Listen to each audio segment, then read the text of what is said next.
So are there any questions about the homework assignment? There are two things that you're supposed to get done by today.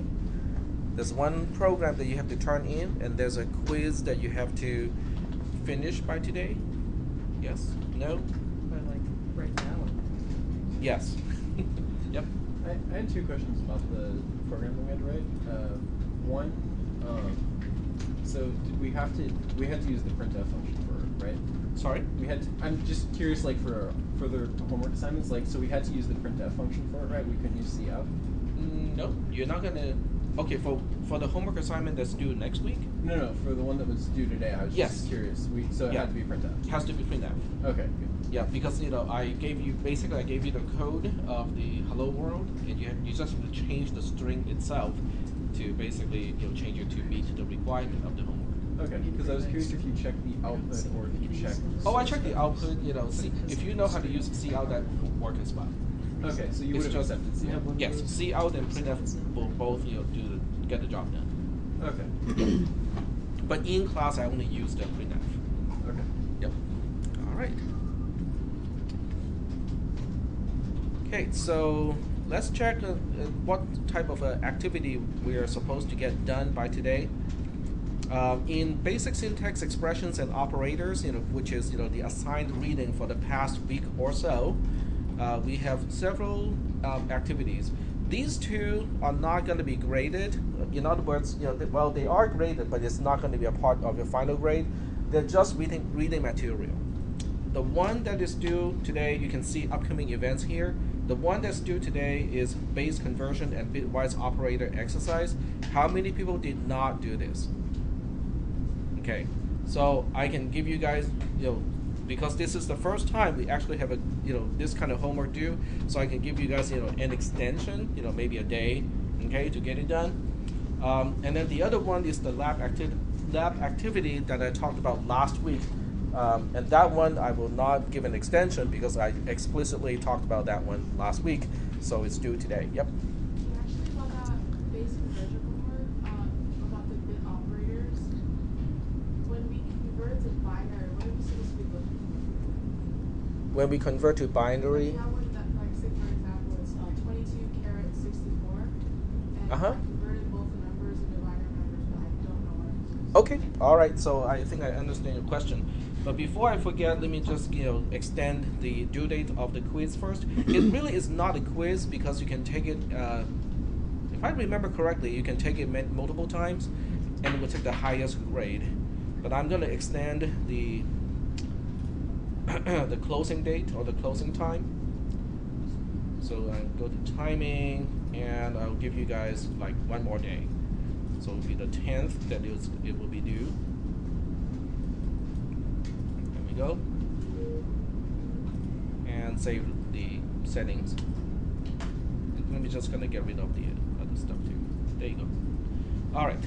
So to answer your question, it's related to bitwise operators. Okay. So the question is actually applicable to bitwise operators in general, and not so much just with that question.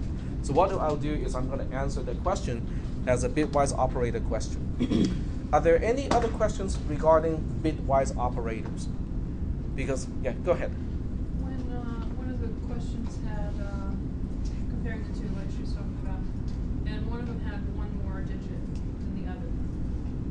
One more digit. And since you said no leading zeros. Right. Right? So there was nothing to compare that one digit well, to? So even if you don't write the leading zeros, they're always there. Okay. All right, so let's go ahead and take a look at a few, examples. Okay, so these are not directly related to the quiz questions. Instead, I'm just going to give you some examples, and you guys can tell me how to work on this. Okay. So the first thing is, everything is int. In other words, implicitly everything is an integer. When you use G++ in the Linux environment in the virtual machine, an integer implicitly is 32-bit wide. Okay, so unless I tell you otherwise, you can always assume everything is 32-bit wide. In certain questions, it is not the case. Okay, when we use typecasting, okay, something like this, okay, int 32_t, that means we're explicitly referring to an integer type that is 32-bit wide. if I use 16 here, I am explicitly referring to an integer that is 16-bit wide. So I can force something to be exactly a certain number of bits wide. Well, not some really odd numbers. I can force it to be 8, 16, or 32-bit or 64-bit wide, but not anything in between. All right. So what I'll do is I'm going to give you a quick question so that you can tell me what you think is the answer.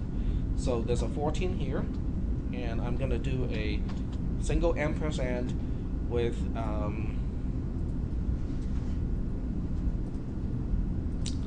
let's see. Well, let's do a 255. Okay, that's an easier one. Okay, so how do you do this? The first thing you want to do is to recognize all the operators. The numbers are easy. Okay, you can look at 14 and you go like, okay, 14 is 14. 255 is 255. The big question is, what is the ampersand? And this time, there's one single ampersand. It's not ampersand. Okay, so what you need to do is to figure out, okay, are we talking about conjunction, which is logical AND, or are we talking about bitwise AND? Bitwise. It's a bitwise AND. Okay, so whenever you're dealing with a bitwise operator, you have to look at the numbers in bits, okay, in individual bits. So the first thing we have to do is to look at 14 as 16 bits, and then we also have to look at 255 as individual bits. Okay, all right. So now is a good time to kind of practice your base conversion technique. Okay, how do we convert base 14, which is a base 10 number, into base 2? We are basically trying to express the same value. Okay, 14 is a value. We're basically trying to express the value using only powers of 2. Okay, 1 is a power of 2, 2 is a power of 2, 4 is a power of 2, and so on. So when you look at 14, how do you break it up into powers of 2? 8. You have an 8. We always start with the larger values. So once you take care of the 8, we have 6. Within 6, what is another power of 2? 4. 4. And then once we take care of 4, there's a 2 left. Okay? So 8 plus 4 plus 2 is 14. Okay? We know that. Okay? That's elementary. But the most important part is all of these are powers of 2. So 8 is 2 to the power of, okay, I shouldn't use that operator. So I'm going to use this as a shorthand of 2 to the x to the power of. So 2 to the power of 3 is 8. 2 to the power of 2 is 4. 2 to the power of 1 is 2. Okay? Is everybody seeing how I just broke up 14, which is a value, into a sum of powers of 2? Now that is significant because once we see this, then we can say, oh, this is just 1 followed by 3 zeros in base 2. This is 1 followed by 2 zeros in base 2, and that is 1 followed by 1 0 in base 2. And now we can just perform the addition. It becomes 1 1 1 0 in base 2. Are we doing okay so far with this part of base conversion? Okay. Now, in reality, because when you do your homework, you can use your computer. Most calculators, online calculators, or your Windows calculator can do base conversion. Okay, so you can just punch in 14, and you click bin binary, and it will tell you the binary representation. But understanding base conversion itself can be helpful. Okay, for other purposes. So 255 is a funny one because 255 is 128 plus 64 plus 32 plus 16 plus 8 plus 4 plus 2 plus 1. Okay, so what does it make it as a binary number? 1 1 1 1 1 1 1 1 in base 2. Are we doing okay so far with 255? Is that okay? All right. 255 is 1 less than 256. 256 is 2 to the power of 8. Okay, so that's one quick trick you can learn to do this. Okay, but I don't really have 16 bits here. That's okay. It's easy to pad everything to be 16-bit wide. So now we are talking about 0 0 0 0 0 0 0 0. I use a space just so that I can count and make sure it's all lined up. Okay. And this is my operator. The other one is basically this, okay? And now I want to figure out what is the answer of the bitwise AND of all of the columns here. I'll start with the least significant digit. I don't really have to because it's a bitwise operation. What is 0 and 1? 0. Zero.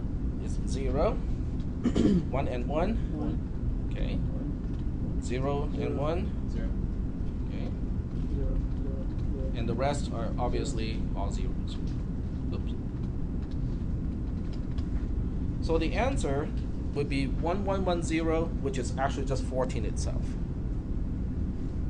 Are we doing okay so far with this bitwise operation? Yep. So you just have to compare the numbers that you converted into one. Right, so you have to convert both numbers into binary, and then for each bit position, you have to perform the operation. Yeah, That's why it's called bitwise operation, because you're performing the operation, in this case, the AND operation, for every single bit. But you have to match up the bit position, so bit 0 to bit 0, bit 1 to bit 1, and so on. Yep. So, like the homework assignment is, if it's not specified, do you want us to keep the zeros in, or do we all just erase them all in the front? The leading zeros are implicit. The leading zeros are implicit. Even in this case where you have the integer 16. Because I said integer 16, that's why I pad Right. the So, leading zeros. So the answer would just still put 110 anyway. Just, In this case, you don't have to specify the leading zeros. That you're correct. okay. Yep. But in some cases, it is tricky whether you put in the leading zeros or not. Okay, so I'll give you one example of why it is tricky. It has to do with the bitwise not operator. Okay. All right. So I'm going to ask you. That's logical not. That's not the right one. Okay. This is bitwise not. Okay. Bitwise not. I'll give you an example. Bitwise not 5. Okay. What is the result of that? Now, since I did not use any typecasting, I'm not forcing any particular integer type. What is the default width of an integer? We just mentioned that earlier. 32-bit, right? Okay. So this is a bitwise not of this number here. This is going to look really tedious.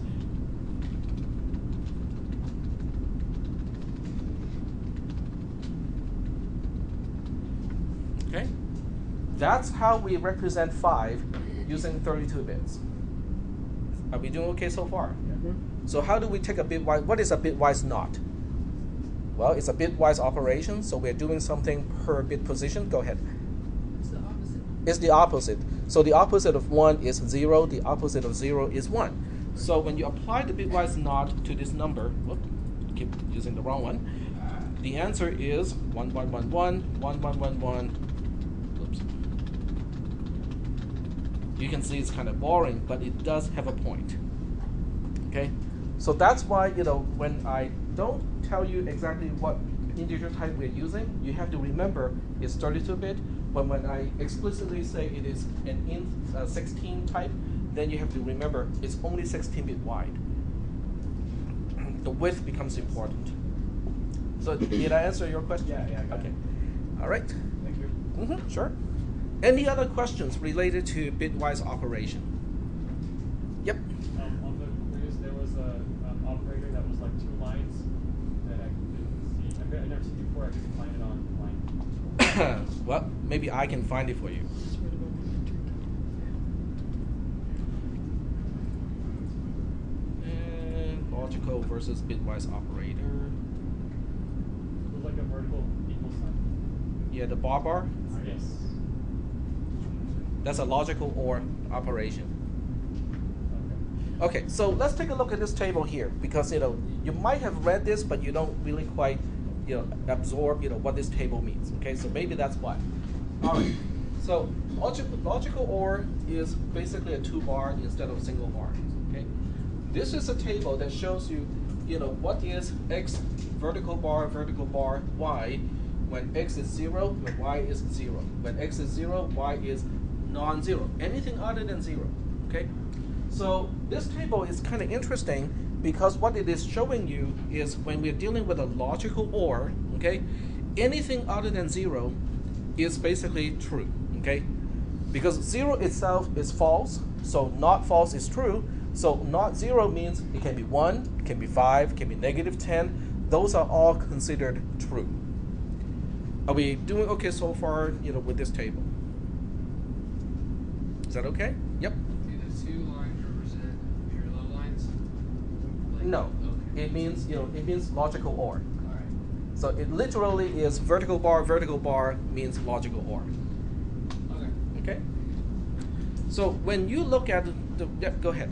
Just a quick question for logical ORs, like hardware-wise, when it stores that information, if it's storing like an integer value or something, would it just store that value, or does it just separately store whatever? It's not storing anything. The vertical bar is just like addition. It computes the value of the expression, but if you don't use the value of the expression right away, it's gone. Okay. So it just for purpose of evaluation, just tosses it. Right. Typically, what we do with a logical operation is we put it where a condition is expected. Something that is either true or false is expected. Like the first part of a ternary operator, okay, that's a logical expression or it's a condition, and in that, you can use logical expressions. Any other questions? Yep. Did you start recording? Did you start the recording? I think so. Yep, it's Okay. recording, and I'm gonna check the actual. Yep, it is recording the sound as well, because occasionally I forget to turn on the microphone, and it will just be you'll just be watching the symbols flying by on the screen and have no idea what I'm really talking Okay. about. Then my other question, because if I have to come back. You to just this, want I to be want it recorded. I can yeah. see that. So when you're putting this in code, you would use that when you're comparing two numbers, and you say, if it's this, then it's true, that it's false. And all this bit stuff we're doing is just showing why it works. You mean what I just showed you in this terminal? Yeah. Well, these are bitwise operations. Okay, let me give you an idea of the difference between those. Okay, I'll give you something that is a little bit more obvious first. Okay, so what is 5 and 10? Just gonna scroll this up so we can all see it better. Non-zero. It is non-zero. Very good. Okay, the only thing we can guarantee out of this expression, 5 logical and 10, is it is non-zero. Now why?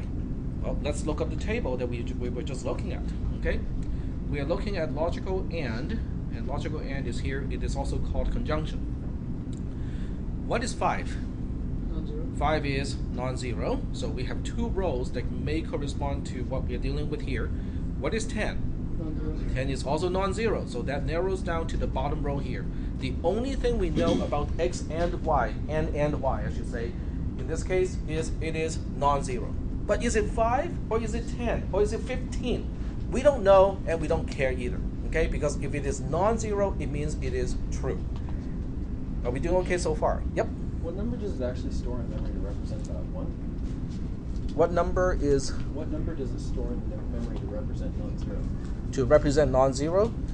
The compiler can choose any one out of the 4 billion or so representations. There's not a standard default value? There's no standard, there's no default. So it's all compiler dependent. One compiler can say, oh, I'll consistently use 1 as the non-zero value, okay? The other compiler may say, I want to use -1, which is actually represented by all 1s throughout 31 bits, okay? And yet another compiler can say, I'll just use whatever I feel like, a random number that is non-zero. They are all correct. Okay. Is that okay? But Yeah. that is a very important point. I'm glad you made it, because if you write your code observing the behavior of, say, G++, which may have a particular fixed way of doing things, like it always gives you a 1 as a non-zero, and you say, oh, okay, so true is always just 1, and then you sprinkle that code around and say, 1 is true, okay, but 2 is not true, right? Okay, your code may compile and run for eternity as long as you're using G++.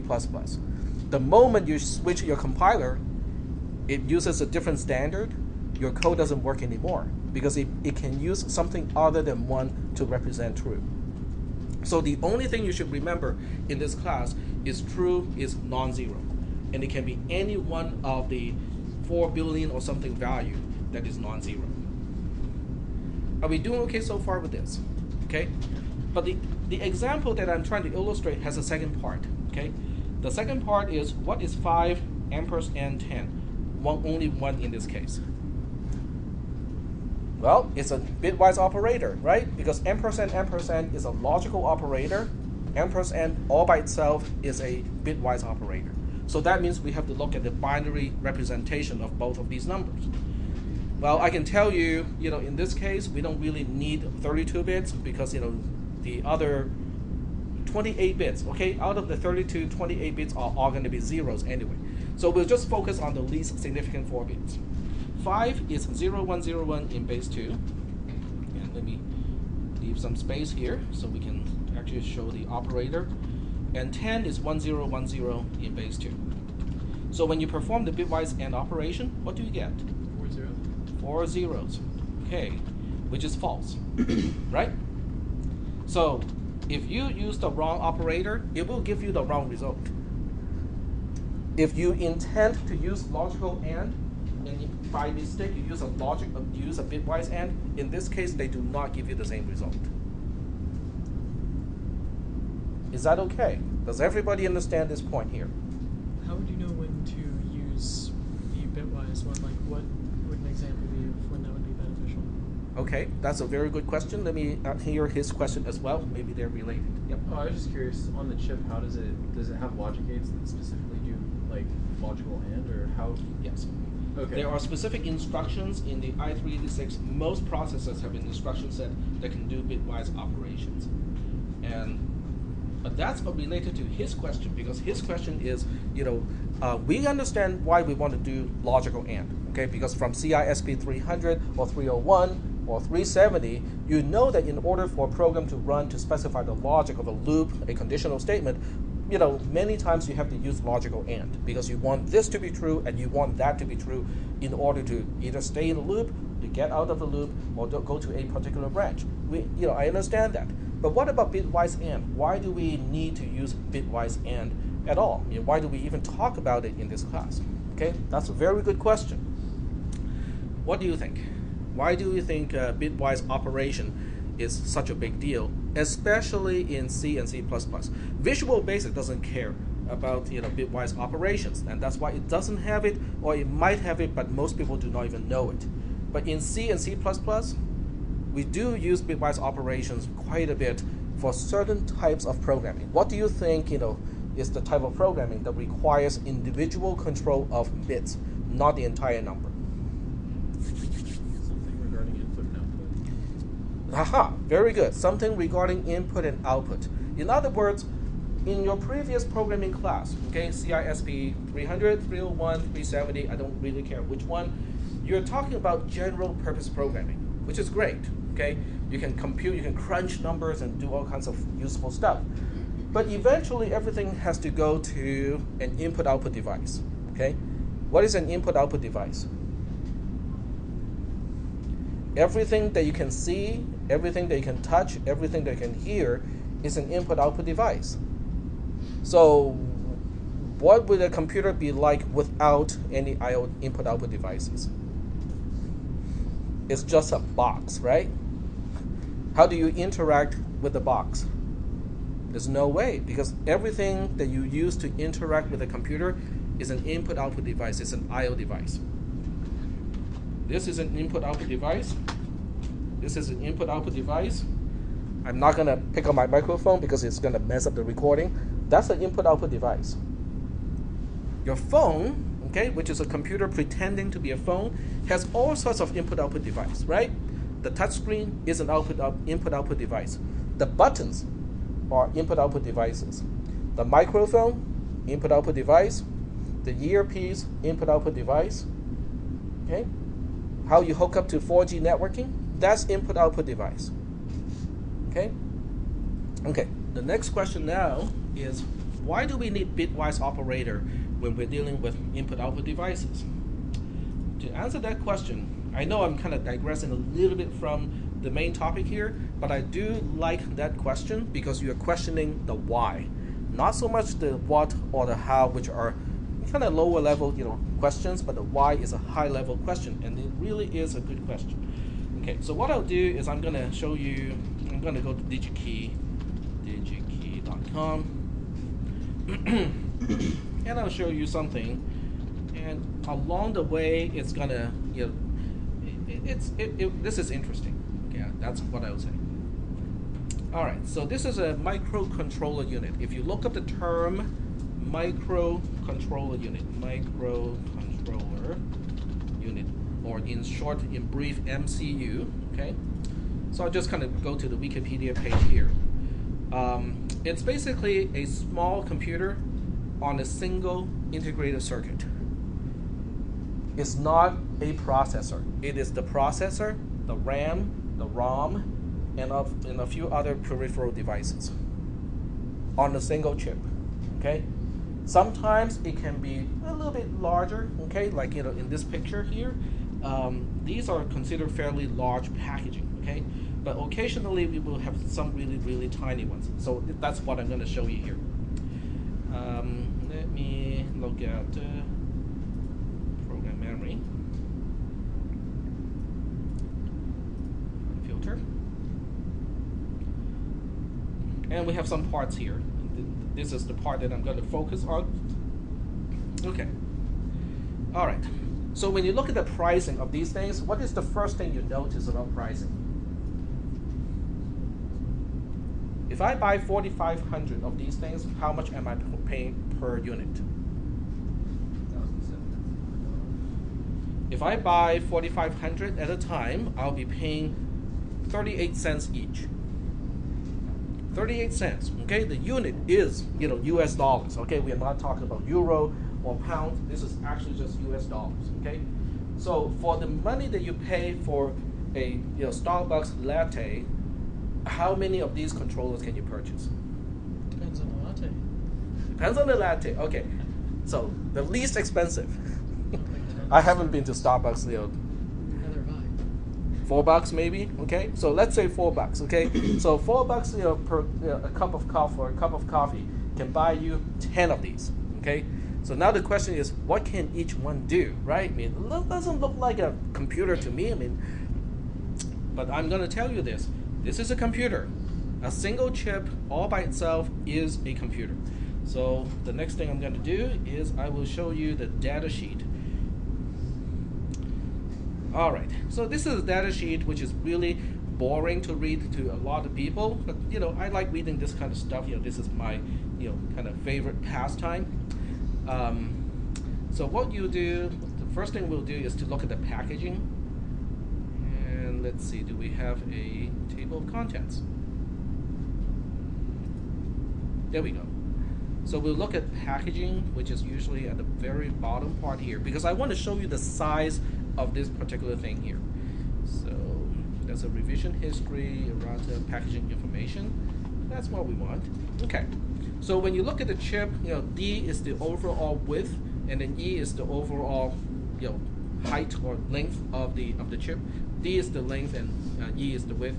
So let's look at those numbers. D is 2.8 millimeter, and E is 2.6 millimeter. Okay, what is 3 millimeter approximately? Because in this country we use SAE units, inches, feet, and yards. So how many people know how many millimeters there are to an inch? Come on, you guys can do this, right? 25.4, okay? 2.5. That's cm. Oh, okay. So in millimeters is 25.4 millimeters to an inch, okay? So that means in 1 inch, you can fit 8 of these things in a row with space to spare. In 1 square inch, you can have 256 of these things all lined up nicely and square with space to spare. That's how small these things are. Okay?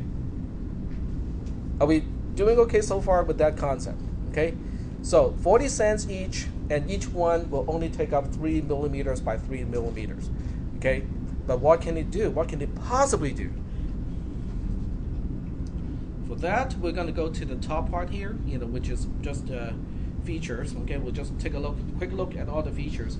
And I know it's really hard to read because the font is small, so I will magnify so we can see a little bit better. High performance, low power AVR 8-bit microcontroller. So the question is, well, high performance is kind of a generic term these days, right? My Hyundai Accent is high performance too. Well, compared to any automobile from 30 years ago, yeah, I mean that's a rocket. So what is high performance in this case? High performance can be measured. So if you look down here a little bit, it will tell you what high performance actually mean. So let me pick it up here. Okay, speed grade 0 to 4 megahertz. That's the clock speed. This particular processor can execute just about 1 instruction per clock cycle. So it can execute about 4 million instructions per second. And you guys will look at this and go, my Pentium processor can execute 3 billion instructions per second. You know, this is nothing compared to that. What about the original IBM PC XT computer? Okay, when did it first come out? The IBM PC XT computer, that was the first personal computer. Okay, it came out in the 80s. Okay, and how fast was that processor? The clock speed was 4.77 megahertz. But with that particular processor, it will take multiple clocks to execute 1 instruction. So it boils down to about 1 to 2 at the most, millions of instructions per second. This thing can beat the original PC computer by at least 2 to 3 times in terms of processing speed. How big was the original PC XT? Quite large. About this big and twice as heavy. And how big is this little thing? 3 millimeters by 3 millimeters. And it can outperform that first original personal computer. Okay? All right. But how much power is it going to consume? Do I need to have a generator to keep this thing running? Okay? Low power. Once again, low power is relative. So what lower power are we talking about here? It says right here, in active mode, if you run it at 1 megahertz and 1.8 volts, it will only consume 200 milliamps, microamps, microamps, okay? An ampere is a current measurement, okay? To give you an idea of, how long this will last using just regular AA rechargeable batteries, let's do some calculations. It's gonna be quick, I promise you it won't bore you to death, okay? Or maybe it will. Okay, this is a typical rating of a AA nickel metal hydride battery. Okay, around 2,000. This is like lower end by today's standard. The high end ones can go to like 2,500. Okay, milliamp hour basically means if you drain the current at 1 milliamp rate, it will last 2,000 hours. Or if you drain at 2,000 milliamp, which is 2 amp, it will last 1 hour. Either way you look at it is fine. This is basically how quickly or how fast you're dripping. This is how long it will keep dripping. So you can basically control the drip. You drip slower, it will last longer. You drip a lot more, it will last shorter. Are we doing okay so far with that relationship? So you divide this number, which is the capacity of your battery, by the current draw of this thing, which is 200 microamp. 200 micro is 0.2 million, okay? So you're basically dividing this whole thing by 0.2. So what do you get? Well, that's an easy one, right? Have 1 more zeros here. So you have 20,000 hours. Yeah, 20,000 hours. We are not talking about minutes here, we're talking about hours. So how long is that? How many hours do we have in a day? 24, okay, so, but I like 25 better because it rounds a little bit better, okay? So we'll do 20, so 800, it will last 2 years. A nickel metal hydride battery will self-discharge faster than this process is going to consume the current. Assuming the battery itself has no self-discharge, okay? two AA nickel metal hydride battery can keep this thing running for 2 hours, 2 years, and then some. Are we getting some idea of what we're dealing with here? 40 cents, 3 millimeters by 3 millimeters, and can be powered by two AA batteries and last 2 years. And that's without using any actual power saving features. If you put the processor to sleep occasionally, it can easily extend it by another tenfold. All right? But getting back to what we were talking about earlier, okay, let's take a look at the pins, okay? So how many pins do we have in this particular chip?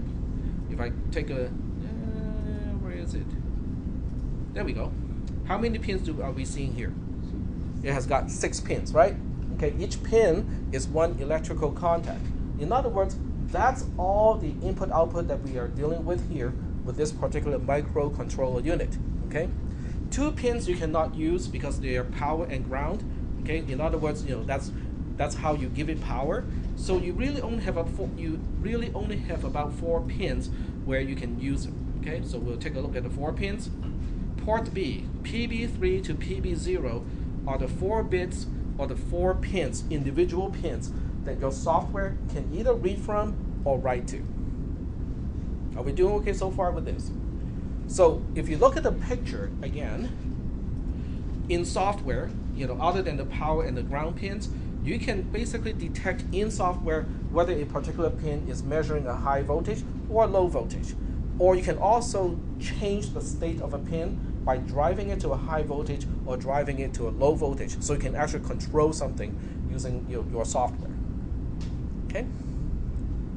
Are we still doing okay so far with this? Okay?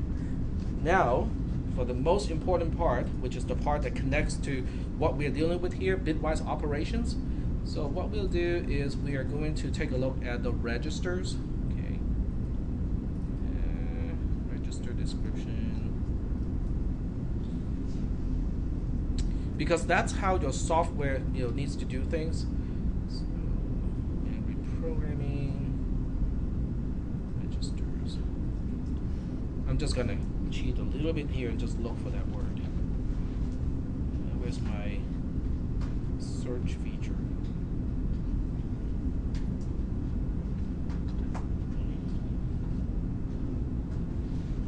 Does anyone see the search button? Control F works but only for the web page. Well, I guess we'll find out.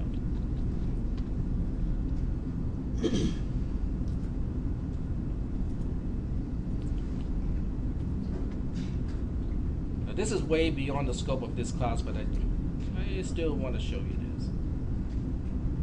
Maybe not this one.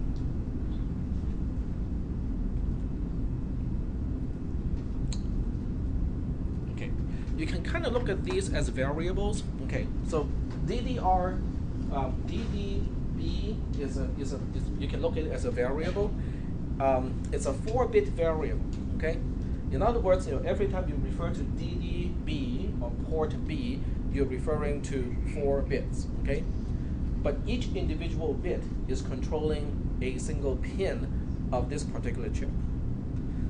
Okay, so instead of turning all the pins on and all the pins off, or when you turn on one, it will change the state of all of the other ones, you want to kind of keep the other ones the same when you alter one particular pin. Or you want to focus on one particular pin and go, okay, is that pin measuring a high voltage or a low voltage without being affected by the other pins? Am I kind of making any sense? Okay, let's make an example.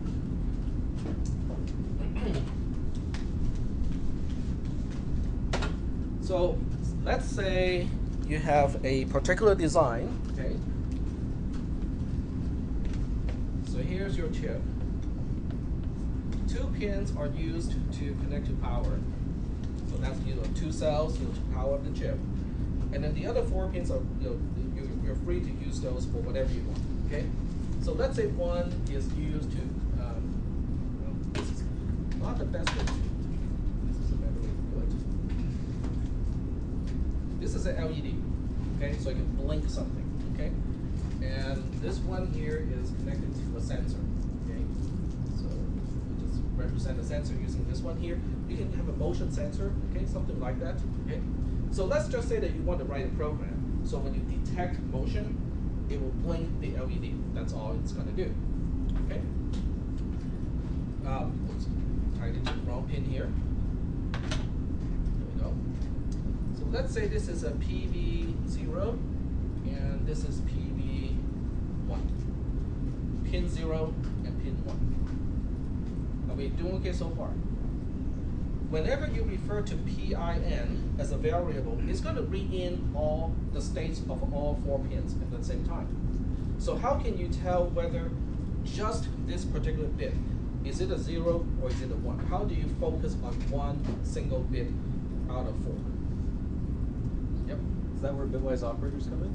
That's why we use Bitwise operators. But which Bitwise operator do you use so that you can ignore the rest of the bits and focus on just one? And is correct. Okay. So what you want to do is to use bitwise and here. Since this is bit 0, so we're going to use what we call a bit mask of just 1. Because when you use a bitwise and with 1, what's going to happen? Okay, so you have PV3, PV2, PV1, PV0. These are the 4 individual bits in port B. Okay, when you perform a bitwise and with just 1, what's going to happen? Whatever N0 is 0. Okay, so all of these will definitely be turned into zeros regardless of what the actual bit values are in PB.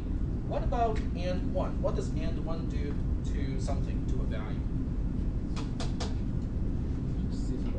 It preserves it, right? In other words, this one, after the bitwise AND, is just going to be whatever the state of this bit is. Does that make any sense?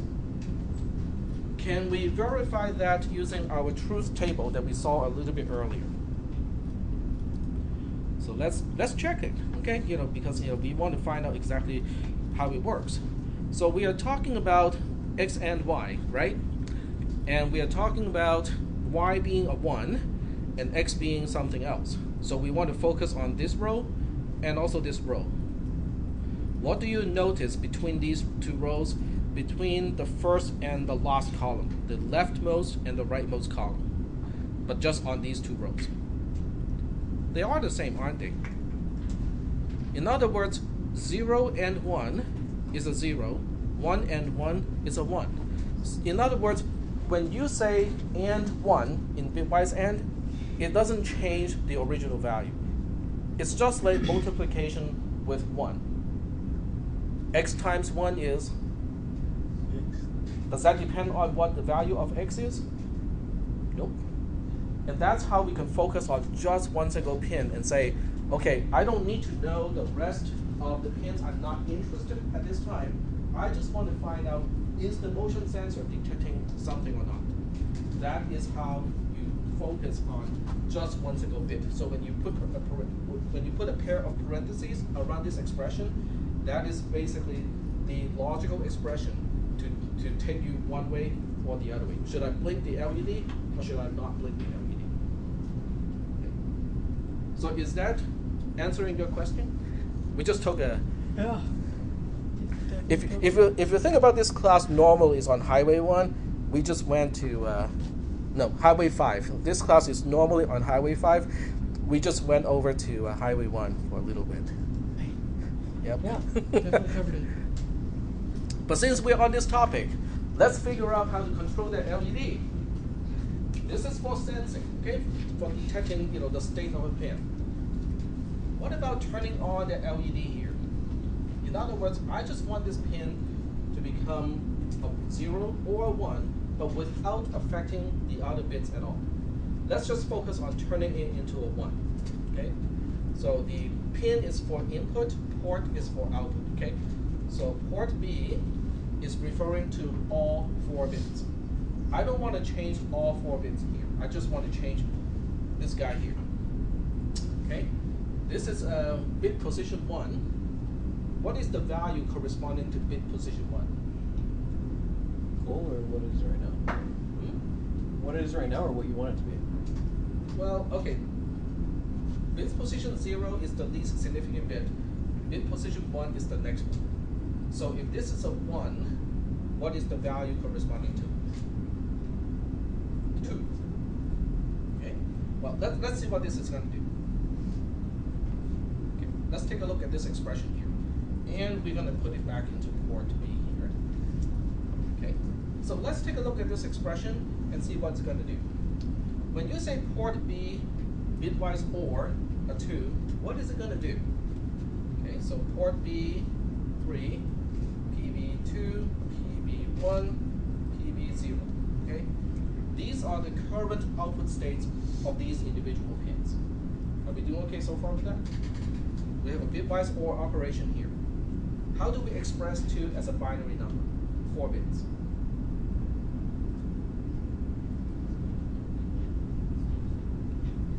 Come on, base conversion. 2 is the value that I'm converting into base 2. Okay, do we have a 1? Do we have a 2? Do we have a 4?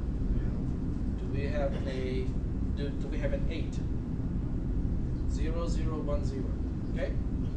This is a bitwise OR operation. What happens when you OR something with a 0?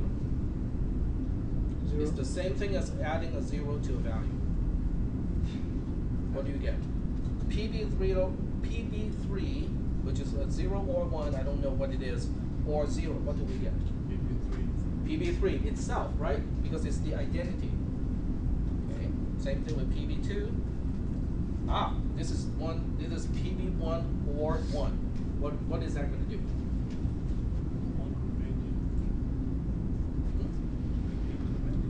It will always turn into a 1. Does that make any sense? Because anything or 1 is a 1. How do we know that? Well, we are actually staring at it, right? Okay, let's take a look at this table here. 0 or 1 is a 1. 1 or 1 is a 1. So that means it doesn't matter what PB1 originally was, I am going to turn it on. Does that make any sense? The last one, PB0 or 0, is just PB0. So when you look at the result here, this means every other pin is preserved except for PB1, it is turning on for sure. Okay, if it was off before, it is now on. Is that okay? This is the primary reason why we need bitwise operators. Okay, is to deal with low-level programming. Okay, but nobody told me anything about C or C++ before I took this class. So what was the original purpose of the C programming language? I know it sounds like a historical question that is irrelevant to the class, but it is actually relevant to this class because you will see, what I mean by that as the semester progresses. But let's find out, how C++ or the C programming language was first invented. Okay. Some of you already know that. Okay. Wikipedia has a really nice long entry to this one. I'm not going to read it. Okay. But does anyone know the history of the C programming language? Go ahead. Isn't it right the Unix kernel? That is correct. And who was the guy who was one of the guys who wrote the Unix operating system? I don't know the names. I need to come to that today. On the whiteboard, on the projector. Dennis Ritchie. He's one of the two, okay? Dennis Ritchie is one of the 2 people who originally wrote the Unix operating system. Now, why do we care about the Unix operating system? Isn't that some of those archaic operating systems that was used in the 70s? Okay, if you think that is the case, I would suggest you to take your phone out, okay? How many people have an iPhone? Okay, and what is the operating system of an iPhone?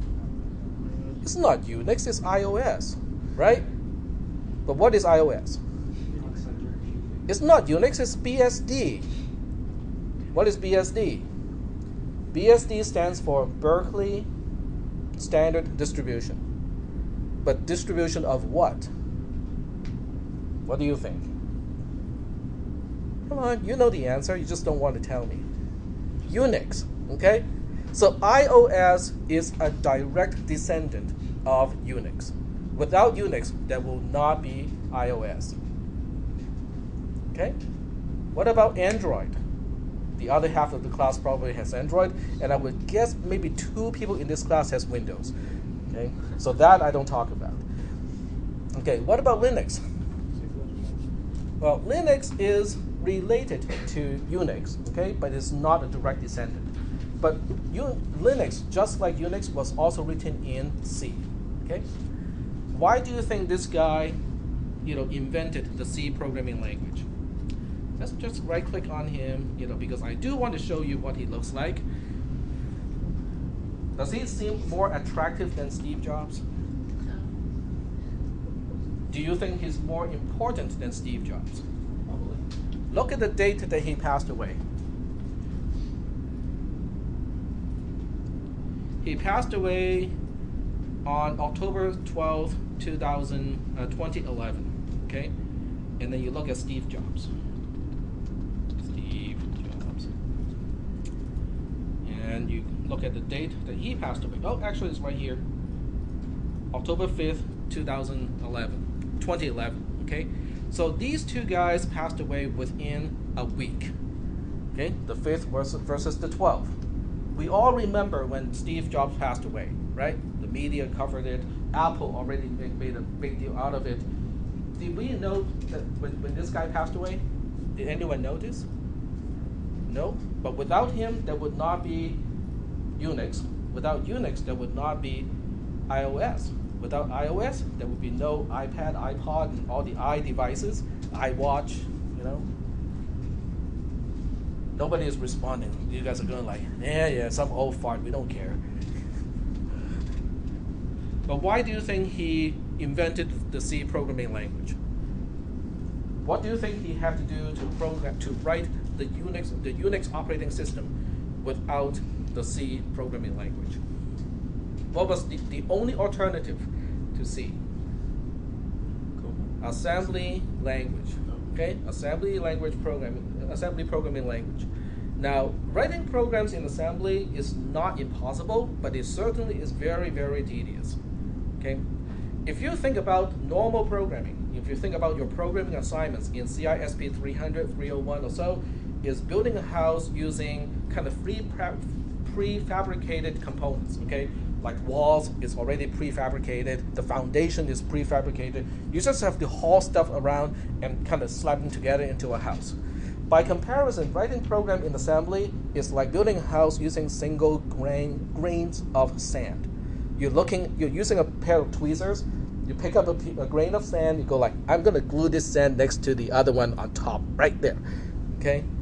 So before long, this guy said, I'm really bored. Okay, I don't want to do something like that tedious. So he wrote the C programming language originally intended more or less as his own tool to simplify the programming of an entire operating system. Okay, that was the origin of the C programming language, which later on became C++. Okay, when you're writing an operating system, regardless of what machine you're writing it on, do you think he needs to deal with input-output devices? What do you think? Yes. Absolutely, right? And that's why bitwise operators were actually very important. It's a very integral part of the C programming language. So that is why, that kind of is a whole complete treatment of, the answer to your question. Full circle. But along the way, it does give you some other, historical stuff that is actually kind of important too. Did he get any money from making C?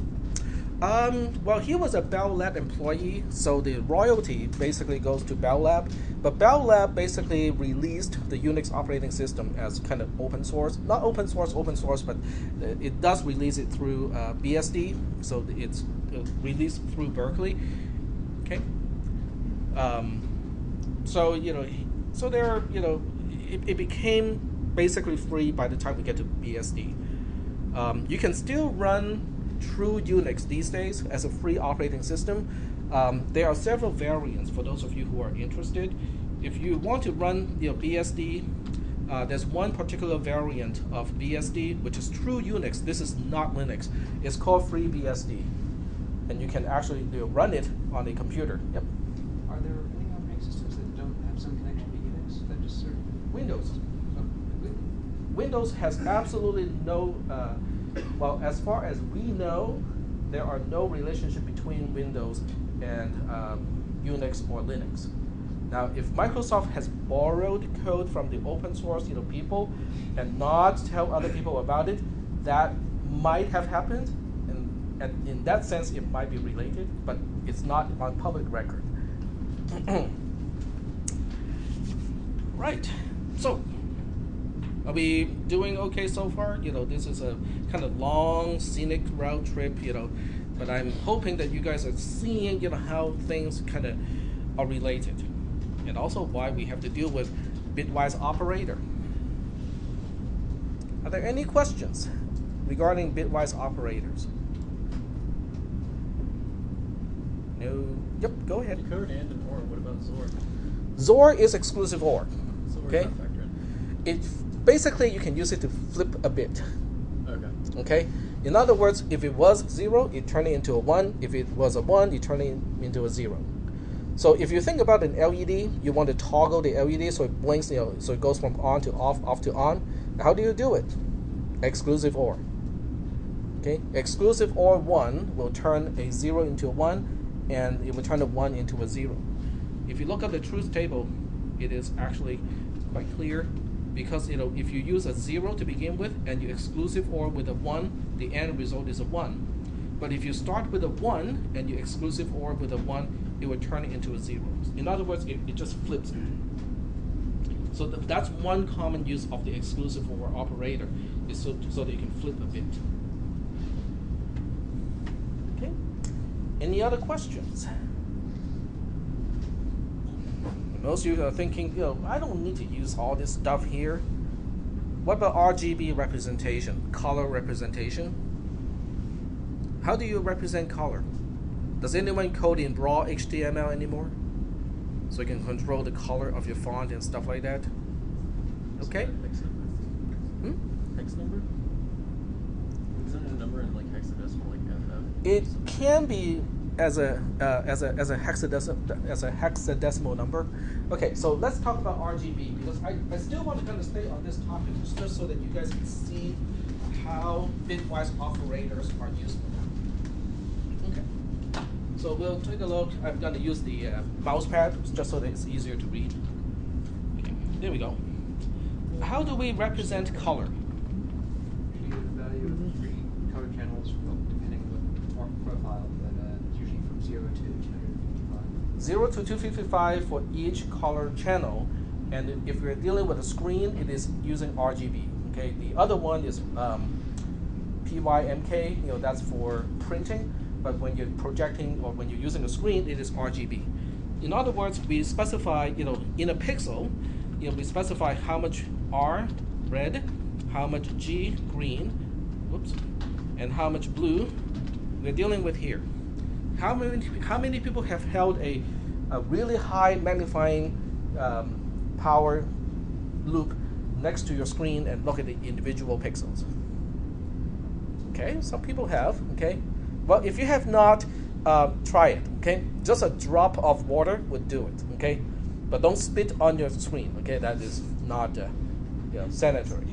But a little bit of water would do it. Okay, but what you will see in each pixel, in fact, if you just walk closer here, well, not really. You can't really see it here. But on your screen, if you look really, really closely, you will see RGB. Okay, there are 3 elements to each pixel. So the red there's an individual or independent control of the red channel. It can specify a value from 0 to 255. Green can go from 0 to 255. Blue can also go from 0 to 255. Okay. don't you find really odd that we use the maximum number of 255 instead of 1,000, 100, or 10? Okay, why do you think it's 255? We just kind of looked at 255 as a binary number earlier, right? So what is so special about 255? I forget the exact number, but I believe it's 1 byte. It's 1 byte. It's 8 bits. Okay, so we are using 8 bits to represent red, 8 bits to represent green, and 8 bits to represent blue. Okay, but when you want to specify color, okay, most of the time you don't want to say, oh, we want this much red, this much green, and this much blue. It is understood that you want to specify in RGB, so we want to combine all 3 values into one single integer. So how do we do that? Well, how wide is an integer? We talked about that earlier in this class. If I don't typecast anything, what is the width of an int? 32-bit wide, okay? Can we fit 3 8-bit channels within 32 bits? Yes. Sure we can. All right. So what we're going to do is we will use, I'm going to use zeros for the most significant byte here. Then we'll have 8 bits for red, 8 bits for green, and 8 bits for blue. So this is how we can encode the color of a single pixel using a 32-bit integer. And it is used a lot in HTML code in order to control the color of a particular font. Are we doing okay so far with this? Okay, let's see if you guys can figure out how to do this. Okay, if I have one variable red that has an 8-bit value for red, another one for green, and one for blue, okay, how do I specify pixel as a whole? In other words, I want pixel to be a 32-bit number, but it has the red, green, and blue component arranged like this. How can I use bitwise operators to get this done? Or with 3 masks. Or with 3 masks. You can do the OR. Okay, very good. That's a very good way to start. Okay, so we have red, green, and blue. Okay, and each expression is going to be a little bit longer, but we'll merge all of these using the OR operator. So now we kind of know that there's more to do with at least the first 2. Okay, so we'll try to figure out what we're going to do. Okay. The red itself is only 8-bit wide. In other words, if you just look at red, it's going to be the least significant 8 bits. So how do we get it all the way over here? Let me see if that's actually in my slide, because I'm not 100% sure we talked. Oh, yeah, we did. We're just actually staring at it. Yep. I just realized that when you need to reset the pixel value to 0, there's garbage data that's in the value that you say, like if you use the OR operator, wouldn't it just give random colors, kind of? It won't, because red, blue, and green, when you cast it, it will automatically use zeros to fill in the most significant bits. So it automatically zeroes out the entire integer when you, okay. Yep. Okay, so getting back to this one here, okay, you are staring at it right here. Which operator do we use so that we can move a whole bunch of bits all the way over to another position?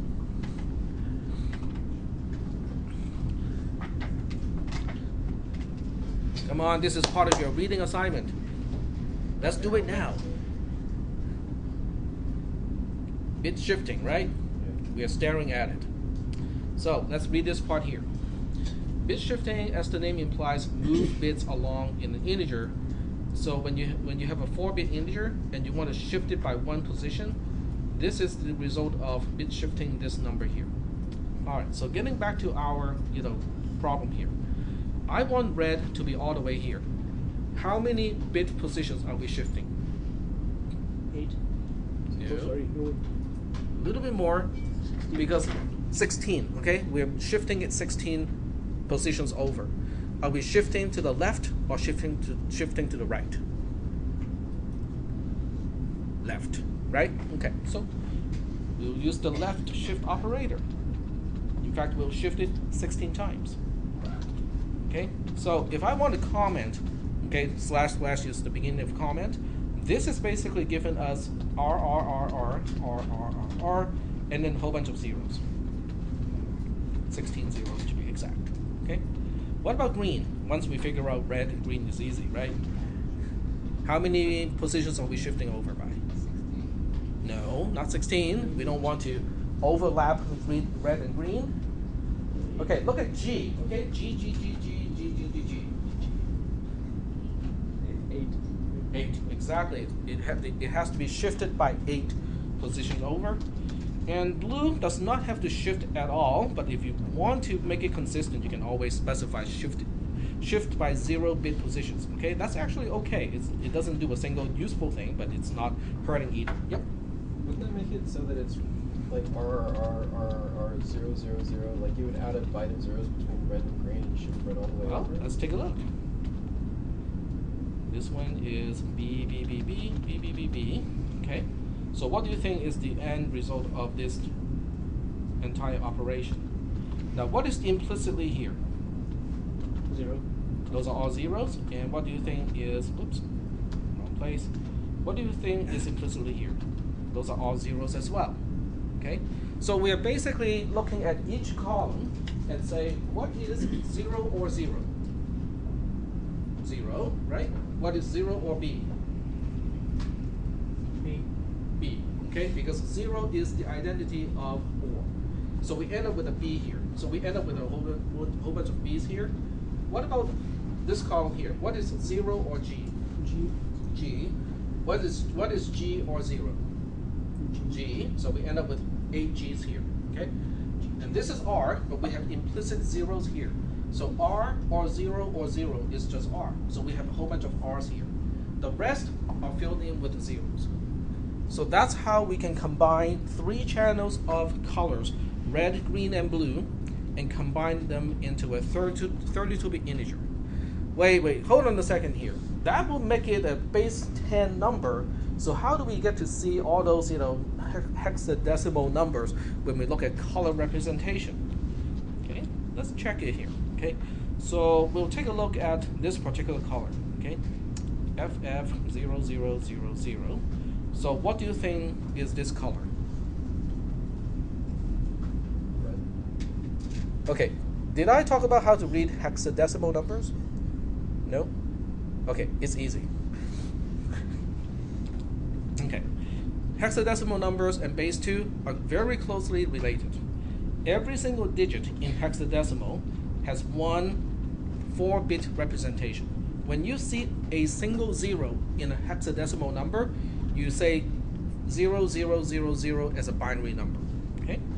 If you see 1, that's 1. If you see 2, oops, it's 0010. If you see 3, 0011. Okay, I'm just going to make the entire table here. Okay, it's easy enough. 6, 0110. 7 is, come on, you guys can do this. 0, 111. What about 8? 1 0 1 0 0. You're adding 1 to 0, 1, 1, 1. So what do you end up with? 1 0 0. Yep, because you have to carry all the way over. Okay. 9 is 1 0 0 1. Oh, we just ran out of digits. So how do we represent a single digit in base 16? We just used up all 9 digits in normal, representation. Well, we're going to borrow, right? We're going to borrow from the alphabet, from the letters. Okay, starting with A. So A in hexadecimal is actually representing the value of 10, what do you think is the bit operator? 0 1 1 0 1 0. Sorry. B is 11, which is 1 0 1 1, and C is 1 1 0 0. D is 1 1 0 1. E is 1 1 1 0, and F is 1 1 1 1. Okay. This table can be read in both directions. In other words, if you are given a hexadecimal number and you convert it into binary, then you go from left to right. Okay? So FF 0, 0, 0, 0 is going to be 1, 1, 1, 1, 1, 1, 1, 1, because we have two Fs. And then we have a whole bunch of zeros, but don't forget, each zero in a hexadecimal number corresponds to 4 individual bits. So that means we have 16 zeros. So we have 8 ones and 16 zeros. So which color am I going to see when I display this color? Red. It's red, exactly, very good. Okay, let's try another one. Let's see if you guys understand your color theory. RGB, okay. What about this color? It's RGB, okay, so I just maximized red and green. So when you mix red and green, what do you see? Now this is additive, okay? It's not subtractive. It's yellow. Yellow, okay? This is the color yellow, okay? What about this one? Purple. That's purple. Yep, that's right. So you can actually, for those of you who want to play with this sort of thing, you can actually look it up. HTML color code. Okay, so here's a color chart, but if you click on one, it will tell you what is the actual number representation. Okay, and yellow is about here. So you can see it's almost maximizing the first two channels, and the last channel doesn't have a whole lot. Okay, that's actually more of a pure yellow here. And when you look at purple, this is blue, so purple is going to be around here. You need to look at it. You need to look for a more saturated one. There we go. So FF00FF is maximizing the red channel and also the blue channel. So that's the color that's going to be appearing on your screen. Okay? So are we starting to understand the importance of bitwise operators? If I give you a number like this, can we reverse and get back to the individual channels? And how do we do that?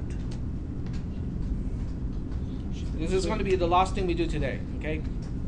So I give you a number, okay? So I give you a variable called pixel, and pixel is already using the RGB representation in a 32-bit number. I want to extract just the green channel, okay? So I want to know what is the intensity of the green channel given this particular color in pixel, okay? How do I get it? Green is the tricky one, okay? It's the one in the middle, okay? So what do we do? Okay, let's take a look at the picture first. Okay, so let's take a look at this picture. I just want these individual bits, but I want them to be all the way over here and everything else to be zeros.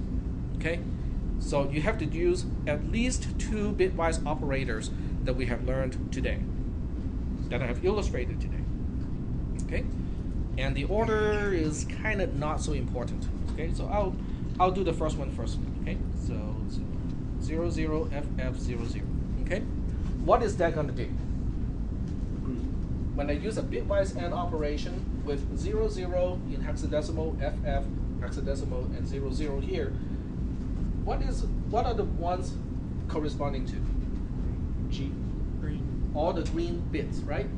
So what about the rest? They're all going to be zeros.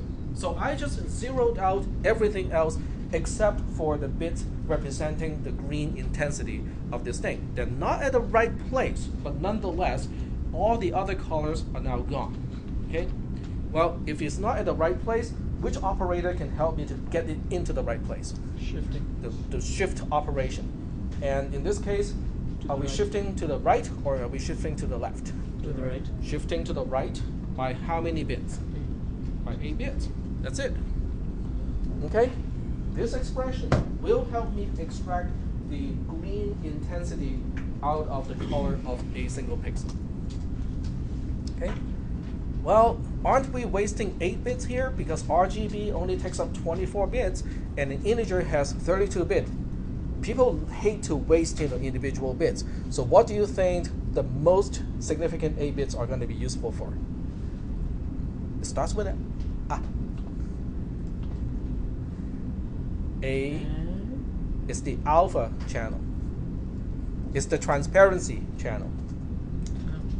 0 means it is completely transparent, and FF or 256 means it is completely opaque.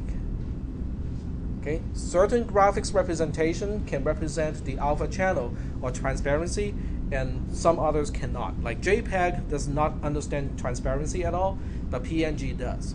So when you display PNGs or PNG files, if you lay one on top of the next one, you can actually have the transparency effect, because it represents the alpha channel also. Just a little random stuff that you might find useful one day, not today. Alrighty, so we are out of time today. Okay, let me give you your reading assignment. Your reading assignment obviously will include all of the expressions, but we are going to move on. Okay, so we are moving on. We do have 5 days until we meet again. So we do have 5 days to get to the next one, which is control structure. Control structure is actually not really that hard, because C actually has somewhat of a minimalist control structure choices. So we have conditional statements, pre-checking loops, post-checking loops, and stuff like that. Nothing really too difficult here, okay? So I'm hoping we can get through this stuff relatively quickly. Since I did not talk about the homework assignment, I'll keep the due date. And you guys will have to work on it, okay? So there's a new homework assignment called Find Mid, okay? It only uses operators, okay? So in other words, we are not using control structures at all, okay? We're only using expressions. I'll let you guys work on this one, okay? I'll make the due date next Wednesday in a week, okay? So you definitely want to get started on this one. But on Monday, I will try to answer some questions that you might have. But you're not going to have questions unless you actually start to work on it. All right, so the hint is start working on it. Alrighty, I'll see you guys next Monday, and have a nice weekend. It just sounds odd to say that on a Wednesday. Yeah. It's our website. Hmm?